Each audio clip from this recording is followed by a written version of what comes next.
और अब बारी है अपने गेस्ट ऑफ ऑनर को सुनने की, तो उन्हें स्टेज पे कॉल कर लिया जाए। Excited? Excited? My dear friends, I am going to invite on stage very respected personality, youth icon mister Aditya Jaiswal from परियत। Please welcome on the stage sir. Are you excited? Yes. Are you excited? Yes. Below. Aditya sir. Below. Aditya sir. Below. Aditya sir. What जबरदस्त है, जबरदस्त।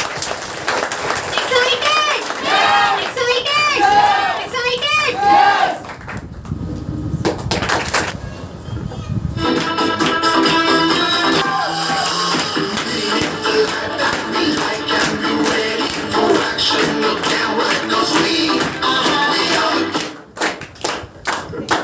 Hello. Thank you so much, hoster. And सबसे पहले तो मैं आप सभी लोगों का तहे दिल से धन्यवाद देना चाहूँगा। Thank you so much. My friends, तो कहता ना कि ऊपर वाली की मर्जी के बिना एक पत्ता भी नहीं हिलता। यस माय फ्रेंड्स, यहाँ पे मैं बहुत ज़्यादा नहीं बोलूँगा, लेकिन मैं जितना भी बोलूँगा उतने देर में आप लोगों को मुझसे कनेक्ट हो जाना है। यहाँ पे कोई वाईफाई का सिस्टम नहीं है, यहाँ पे कोई ब्लूटूथ का सिस्टम नहीं है, यहाँ पे सिस्टम है हार्ट का सिस्टम है। यानी कि मैं यहाँ से जो बोलूंगा उसको फील करना है एंड हमसे कनेक्ट हो जाना है। और जब आप कनेक्ट हो जाएंगे ना, तो जब डाटा ट्रांसफरिंग होगी तो बहुत मजा आने वाला है। तो एक बार अपने लिए शानदार क्लैपिंग कर लीजिए। Thank you so much. And यहाँ पे जितने भी लोग आए हैं हमारे सीनियर, उनको मैं दिल से थैंक्स करना चाहूँगा। एंड माय फ्रेंड्स, कहते हैं ना, वाकिफ ही कहाँ है जमाना हमारी उड़ान से, वाकिफ ही कहाँ है जमाना हमारी उड़ान से, वो कोई और थे जो हार गए उस ऊंचे आसमान से। यूथ पावर इंडिया का मिशन है यारो, बचाना है इंडिया को महंगाई और बेरोजगारी के तूफान से। सबसे पहले तो good morning everyone. My self Aditya Jaiswal. मैं बेसिकली बिलोंग करता हूँ, ज़्यादा दूर नहीं, परियत मार्केट से। और पढ़ाई के बारे में बात करूँ तो मैंने अभी निगोज से अपना 12th कंप्लीट करा है। माय फ्रेंड्स, आज इस कम्युनिटी को आज हम 2 अक्टूबर को लॉन्च करेंगे। और आज का जो शुभ दिन है माय फ्रेंड्स, हर कोई जानता है आज क्या है। माय फ्रेंड्स, आज एक ऐसे पर्सन का बर्थडे है, या कह सकते हैं ऐसे पर्सन का जयंती है जिसने पूरे इंडिया के इतिहास को बदल के रख डाला। पूरे इंडिया के इतिहास को टटोल कर उसके अंदर से जो एनर्जी आई, पूरे इंडिया के इतिहास को बदल डाला। शायद अगर वो पर्सनालिटी अगर नहीं होती तो आज भी हम गुलाम होते। हम तो होते, हम तो होंगे, लेकिन हम आज गुलाम होते। हम कहीं जाना हो तब पर भी हमें परमिशन, कहीं आना हो परमिशन, कुछ करना हो परमिशन, कोई भी काम रहे हमको परमिशन चाहिए था। लेकिन माय फ्रेंड्स, एक पर्सनालिटी का दिल से थैंक्स करूंगा, वो हमारे बीच में नहीं है, लेकिन जो उनके द्वारा किए गए काम हैं आज भी हम लोगों की कहीं न कहीं लाइफ से जुड़े हुए हैं। तो एक बार गांधी जी के लिए एक बार शानदार क्लैपिंग होनी चाहिए। माय फ्रेंड्स, आज गांधी जी का बर्थडे है। तो माय फ्रेंड्स, एक बार क्या होता है कि आप सभी लोग जानते हैं, कहानी सुनी सुनाई है कि एक बार गांधी जी लंदन में कहीं जा रहे थे, तो उन्होंने फर्स्ट क्लास का उन्होंने टिकट लिया था। टिकट होने के बाद भी अंग्रेजों ने उन पर आपत्ति जताई कि ये ट्रेन में सफर नहीं कर सकते, ये ट्रेन में सफर नहीं कर सकते। तो उन्होंने गांधी जी से कहा कि आप उतर जाइए। वो बोले मैं नहीं उतरूंगा, मैंने टिकट लिया है। तब अंग्रेजों ने क्या किया, किसी स्टेशन पे गांधी जी को धक्का मार के गिरा दिया। और माय डियर फ्रेंड्स, वहां से एक आम मोहनदास करमचंद गांधी से इंडिया के राष्ट्रपिता का जन्म होता है। माय डियर फ्रेंड्स, वहां से एक आम आदमी, कहता ना महात्मा गांधी, वहां से एक आम आदमी से महात्मा गांधी का जन्म हुआ। उन्होंने कहा आज तूने मुझे ट्रेन से धक्का दिया है, एक समय आएगा मैं तुमको पूरे इंडिया से धक्का दे दूंगा। और माय डियर फ्रेंड्स, वो दिन आया। ऐसा नहीं है गांधी जी सिर्फ एक ही फील्ड में निपुण थे। माय डियर फ्रेंड्स, जब आप उनकी बायोग्राफी पढ़ेंगे, उनके अंदर हर एक क्वालिटी थी, चाहे लीडरशिप क्वालिटी हो, चाहे मैनेजमेंट का क्वालिटी हो, हर एक क्वालिटी थी। अगर क्वालिटी नहीं होती तो वो लंदन में वकालत करने जाते क्यों? तो उस समय उनके अंदर वो क्वालिटी थी।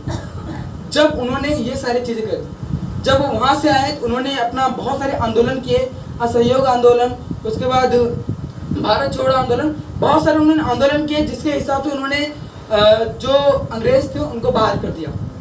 और आज उनकी वजह से आज हम सभी लोग यहाँ पे अगर फ्रीडम होकर बैठे हैं तो सारा श्रेय जाता है गांधी जी का।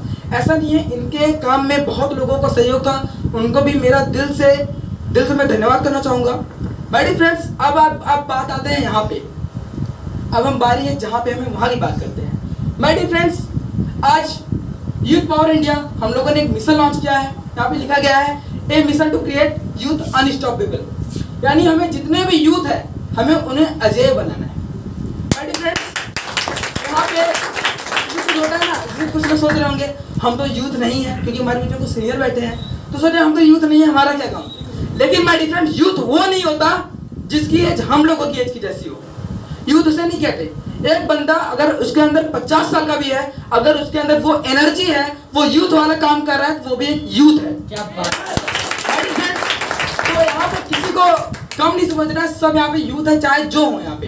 तो माय डियर फ्रेंड्स, हम लोगों ने आज इस कम्युनिटी की लॉन्च किया है 2 अक्टूबर को, और ये एक ऐसी कम्युनिटी हम लोगों ने बनाई है जहाँ पर स्टूडेंट को हम वो क्वालिटी की एजुकेशन प्रोवाइड करेंगे जो कोई स्कूल कोई कॉलेज नहीं प्रोवाइड करता। जैसे बहुत सारी स्किल्स आज मैं स्टेज पे बोल रहा हूँ, आप मेरे स्कूल में जाके पता भी कर सकते हैं कि आदित्य जायसवाल ने कभी किसी भी प्रोग्राम में पार्टिसिपेट नहीं किया, आज तक रिकॉर्ड है।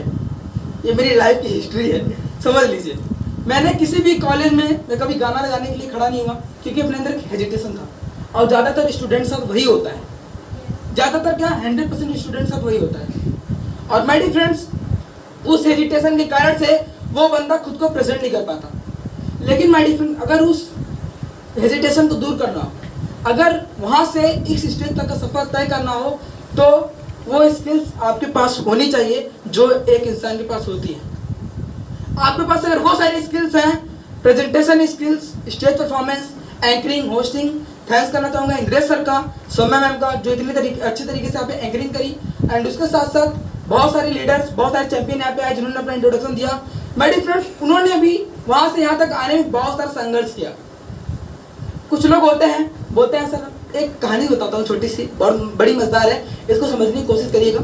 एक बार क्या होता है, एक जो मूर्तिकार होता है, एक मूर्तिकार होता है, वो जंगल में जाता है, तो उसका काम क्या होता है, उसको मूर्ति बनाने का काम होता है। मैंने पहले बताया, कनेक्ट हो जाइए। एक मूर्तिकार होता है, उसका काम क्या होता है, मूर्ति बनाना।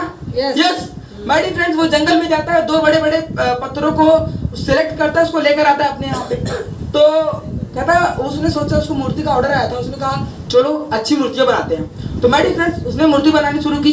जैसे उसने पहले मूर्ति पर छेनी और हथौड़ी से टक टक करने शुरू किया, तब से उस पत्थर के अंदर से आवाज आता है, स्टॉप। पत्थर के अंदर स्टॉप आता है, आवाज आता है, stop, it is Penning, it is Penning, दर्द कर रहा है। माय डियर फ्रेंड्स, तब उस मूर्तिकार ने उस पत्थर को छोड़कर उसने दूसरे पत्थर पर ट्राई करना शुरू किया। तो माय डियर फ्रेंड्स, जैसे उसने दूसरे पत्थर को ठगाक से मारा, तो क्या आता है, तो मूर्तिकार उस पत्थर से पूछता है, is it paining, is it paining, क्या दर्द हो रहा है? तो उस पत्थर ने क्या कहा, यस इट इज पेनिंग, दर्द हो रहा है, लेकिन यू कैरी ऑन, आप लगे रहो, आप लगे रहो, आप कम करते रहो। तो माय डियर फ्रेंड्स, उस मूर्तिकार ने उस पत्थर को छेनी हथौड़ी से काट कर उसे बहुत ही सुंदर आकार दिया श्री कृष्ण भगवान का। तो माय डियर फ्रेंड, जिसने ऑर्डर दिया था, जो मूर्ति वाला आया, तो वो जब मूर्ति लेकर जाने लगा, जैसे गेट के पास पहुंचता है वो रुक जाता है तुरंत। तो मूर्तिकार ने पूछा, भाई क्या हुआ, क्या हुआ? तो उसने जो ऑर्डर लिया था वो बोलता है, मैं सोच रहा था इस पत्थर को भी लेके जाऊं, इस पत्थर को भी लेकर जाऊं। तो वो बोलता है, भैया इस पत्थर का करोगे क्या?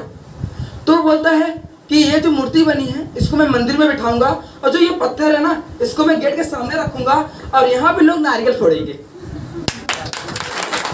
मेरी बात समझ रहे हैं? तो यहाँ पे लोग नारियल फोड़ेंगे, तो क्या होता, जैसे कि मान लीजिए दुर्गा माँ की मूर्ति, बहुत सारी ऐसी मूर्ति बनाती है, तो कोई भी आता, दर्शन करता, जय कृष्ण भगवान, धमाक, जय बंसी वाले, धमाक, जय कृष्ण भगवान, जय श्री कृष्ण, धमाक। माय डियर फ्रेंड, जितने भी नारियल आते हैं इस पे, जय माँ गौरी, धमाक, जय अम्बे माँ, धमाक। होता क्या था, तो होता क्या था, नारियल फोड़े जाने लगे। तो एक दिन वो मूर्ति उसके ऊपर हंस रही थी, तो वो भी बोला कि काश मैंने वो संघर्ष सह लिया होता तो मैं आज तुम्हारी जगह होता, मैं आज तुम्हारी जगह होता। और माय डियर फ्रेंड्स, उस मूर्ति ने भी कहा, हम क्या होता है कि हम संघर्ष झेलने से पहले हम कहते हैं स्टॉप इट इज पेनिंग। यहाँ पे बहुत सारे लीडर्स हैं जो उनको पहली बार स्टेज पे बुलाया गया था तो बोलेंगे सर हमसे नहीं हो पाएगा, सर हम ना कर पाएंगे, लेकिन आज वो बोल रहे हैं। मैंने भी बोला था, संजय सर से बोला था, सर कैसे बोलेंगे, बहुत शर्म आती है स्टेज पे बोलने से, शर्म आती है। माय डियर फ्रेंड्स, सर ने एक चीज बताया, अगर शर्माने से आपके पास वो सारी खुशियां आ रही हैं, आपके पास क्वालिटी आ रही है, तो घूंघट पहन के मैं भी बैठ जाता हूँ शर्माने के लिए। माय डियर फ्रेंड्स, अगर शर्माने से वो सारी क्वालिटी आए, वो सारी क्वालिटी आए तो लोग बहुत कुछ करने के बैठने के लिए तैयार हैं। लेकिन माय डियर फ्रेंड्स, आज उस डर को मैंने बाहर निकाला, आज यहाँ पे बैठ रहा हूँ, आज यहाँ पे बोल पा रहा हूँ। तो माय डियर फ्रेंड्स, उसी तरीके से जब हमको भी तराशा गया था तो बहुत से लोग होते हैं जो बोलते हैं इट इज पेनिंग, दर्द कर रहे हैं, तो वो चले जाते हैं। लेकिन जो बोलते हैं, जब पूछा जाता है इज इट पेनिंग, वो बोलता है yes but you carry on. जब वो कैरी ऑन करते हैं, जैसे संकेत सर ने मेरे अंदर वो चीज़ किया, तो आज मैं यहाँ पे बोल पा रहा हूँ। तो माय डियर फ्रेंड्स, ये चीज़ प्रोवाइड करते हैं यूथ पावर इंडिया।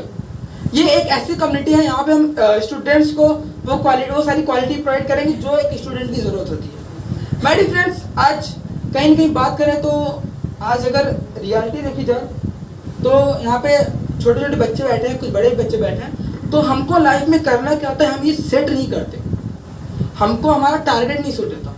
कहते हैं ना, मान लीजिए उत्सव सर, मैं यहाँ से परियत से जौनपुर एक लेटर भेज रहा हूँ पोस्ट ऑफिस से, और मैं वहाँ पे एड्रेस ना लिखूँ, तो क्या आप तक पहुँच पाएगा?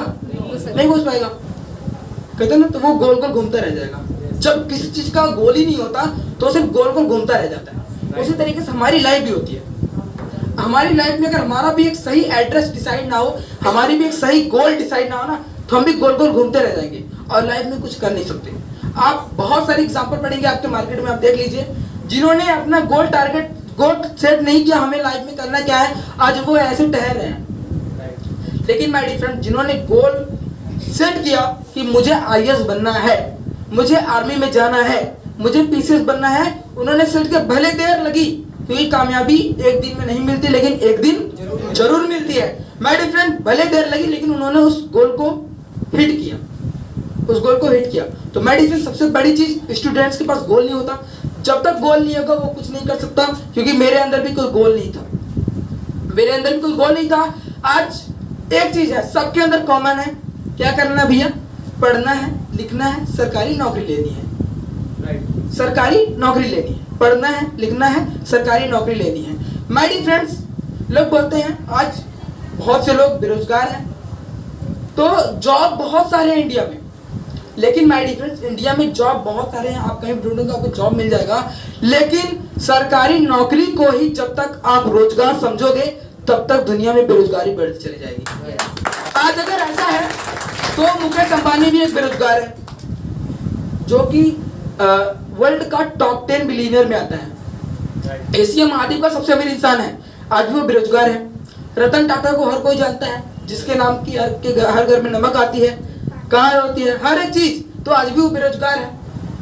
आज विजय माल्या को देख लिया जाए, जो इतना पैसा लेके फरार है, तो वो भी बेरोजगार है, लेकिन फिर भी उनके टॉप रिचेस्ट मैन में उनकी लिस्ट आती है।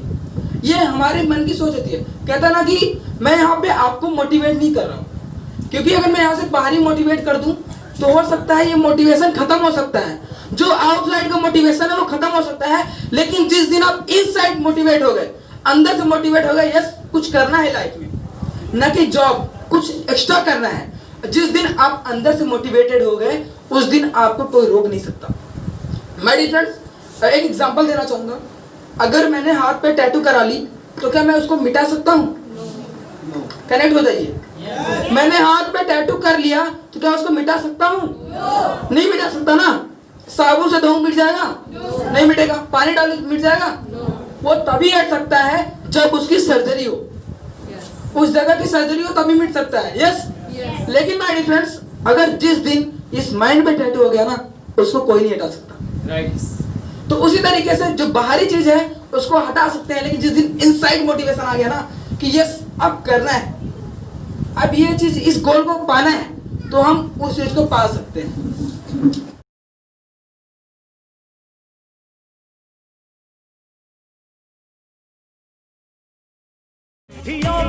भी गए